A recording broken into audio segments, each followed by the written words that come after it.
What if I told you there was a man who became so obsessed with defeating death that he created something far worse than it? Not through nature, not through birth, but with his own hands, in silence, in isolation, surrounded by darkness, and an idea that refused to let him sleep.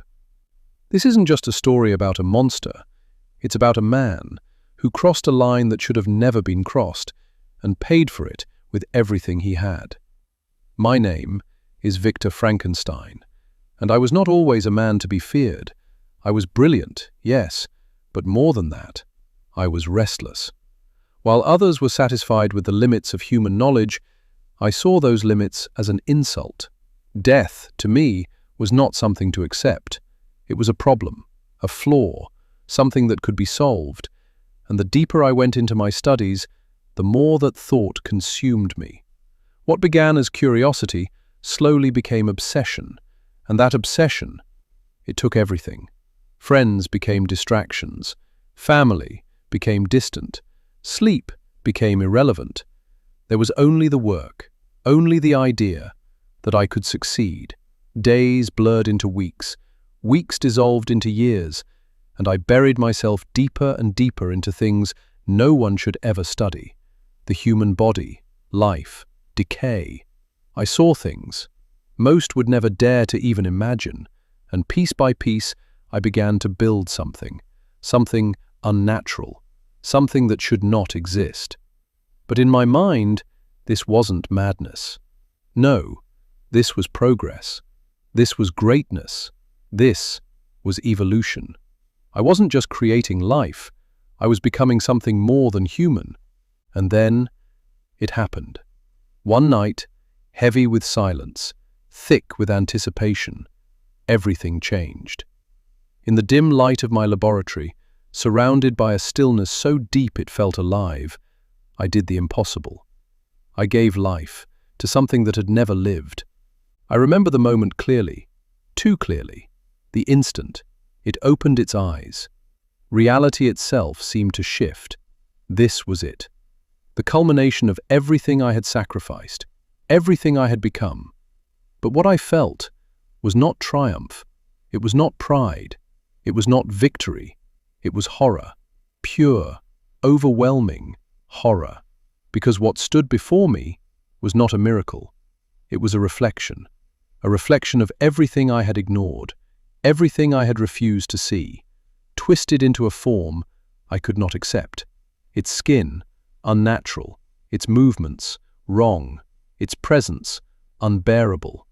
I had imagined beauty, perfection, but what I created was something else entirely, something that made even me feel like I had made a mistake. And in that moment, when it needed me the most, I failed. I turned away. I ran. I abandoned it. I left it, alone, in a world it did not understand. And that was the beginning of everything. You see, it did not begin with violence. It began with confusion. It didn't know who it was. It didn't know why it existed. It didn't even understand what it was supposed to feel. Imagine opening your eyes for the first time and finding yourself completely alone. No voice, no guidance, no purpose, only existence. But slowly, it began to learn. From a distance, hidden in shadows, it watched. It studied us. The way we spoke, the way we moved, the way we connected. It saw something it could not understand at first. Belonging. It watched people laugh together, care for one another, protect each other. And for the first time, it felt something. A desire. Not for destruction, not for revenge, but for connection. To be seen, to be accepted, to be part of something. But reality is not kind to things it does not understand. Every time it tried to get closer, the response was always the same. Fear, panic, rejection. They didn't see innocence. They didn't see curiosity. They saw something wrong, something unnatural, something that should not exist. And no matter how gently it tried, no matter how carefully it approached, it was always the same. Driven away, attacked, hunted. Not because of what it had done, but because of what it was. And that kind of rejection, it changes you. Slowly, quietly. At first, it tried to understand. Why? Why was it treated this way? What had it done wrong? But the more it observed humanity, the more it realized something terrifying. It would never belong. Not in their world. Not in any world. The loneliness, it grew heavier. The silence became unbearable. And that pain, that constant, relentless pain, it began to change. Confusion turned into frustration, frustration into anger, and anger into something far more dangerous. Awareness. It began to ask questions, not just about the world, but about me, its creator. Why was it made? Why was it abandoned? Why was it forced to exist in a world that refused to accept it? Those questions led it back to me, and when we finally stood face to face, it was not what I expected. There was no immediate attack, no mindless rage. There was something far worse. Emotion. It spoke, and its words, they were not filled with hatred. They were filled with pain. It told me everything. The loneliness, the rejection, the confusion. It did not ask for revenge, not yet. It asked for understanding. And more than anything, it asked for one simple thing: companionship. It begged me to create another like it. Someone who could share its existence. Someone who could end the endless isolation I had condemned it to. For a moment, I hesitated, because for the first time, I saw it. Not as a mistake, not as a monster, but as a consequence, a reflection of my own actions. And against my better judgment, I agreed. I should have known. Some lines, once crossed, can never be undone. At first, I convinced myself it was the right thing to do. A second creation, a companion, a way to fix what I had broken. But as I began the work again, something inside me started to change. Doubt. It crept in slowly, quietly, but it did not leave. What if I was making a mistake, all over again? What if this time the consequences were even worse?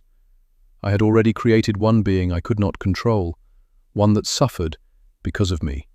But two, what if they multiplied? What if they turned against humanity? What if I unleashed something far beyond my ability to stop? The weight of that thought, it became unbearable. Every piece I assembled, every step I took, felt heavier than the last. This was no longer ambition. This was fear. And then, in a moment of clarity, or perhaps weakness, I made my decision. I destroyed it, before it could live, before it could breathe, before it could become real. I ended it, and I was not alone. It saw me, watching, from the shadows, silently, waiting. And in that instant, I knew. Something had changed, something irreversible. The hope it had held onto was gone, completely. And in its place, there was something else, something colder, something deeper. Anger, pain, revenge. It didn't scream, it didn't attack. That would have been easier. Instead, it spoke, calmly, clearly, and that made it far more terrifying. If I cannot be loved, it said, then I will make you feel what I feel. No rage, no chaos, just a promise. A promise it intended to keep. And from that moment on, my life began to unravel. Not all at once, not in some sudden burst of violence. No, this was something far more precise, more deliberate. One by one, everything I cared about was taken from me. Not randomly, never randomly.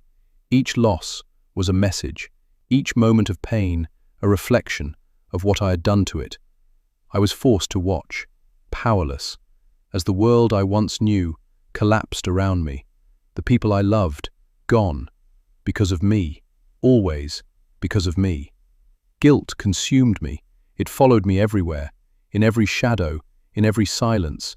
In every moment I tried to close my eyes. But sleep no longer came. Peace no longer existed. There was only one thing left, one purpose: to end this, to find it, and destroy what I had created, no matter the cost. The hunt took me far from everything I once knew, across frozen landscapes, through endless cold, into isolation so deep it began to feel familiar. Exhaustion became constant, hunger irrelevant, pain meaningless. I pushed myself beyond reason, beyond sanity, because I had nothing left to lose. But the longer I chased it, the more something began to shift, something I could not ignore. The line between us, it started to disappear. I was no longer chasing a monster. I was becoming one, driven not by knowledge, but by revenge, consumed not by curiosity, but by anger.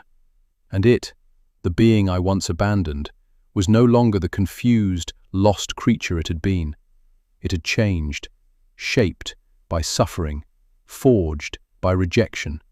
We were no longer what we once were, either of us. And in that realization, a truth began to emerge. One I had tried to escape from the very beginning. The truth is, it was never born a monster. It became one, not through nature, not through some inherent evil, but through abandonment, through rejection, through being denied the one thing it needed most, connection, and me, the man who feared what he had created. I was forced to face something far more terrifying than the creature itself.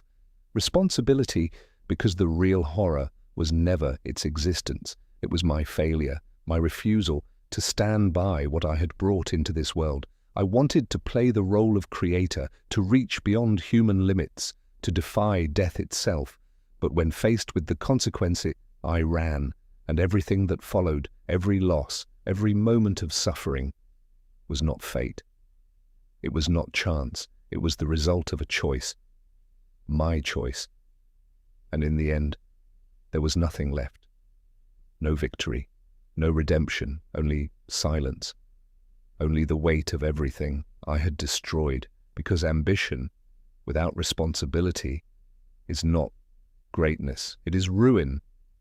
We like to believe monsters are easy to recognize, that they look different, that they act differently, that they are something separate from us. But the truth is far more unsettling.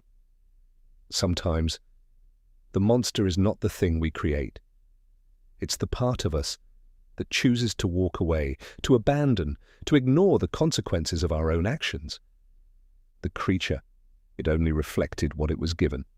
Pain, loneliness, rejection, and it returned those things to the world, just as I had given them to it. So tell me, who was the real monster, the one who was created cheap, or the one who created and then turned away? Because if there is one thing this story teaches, it's this. The most dangerous thing in this world is not what we have the power to create. It's what we choose to abandon.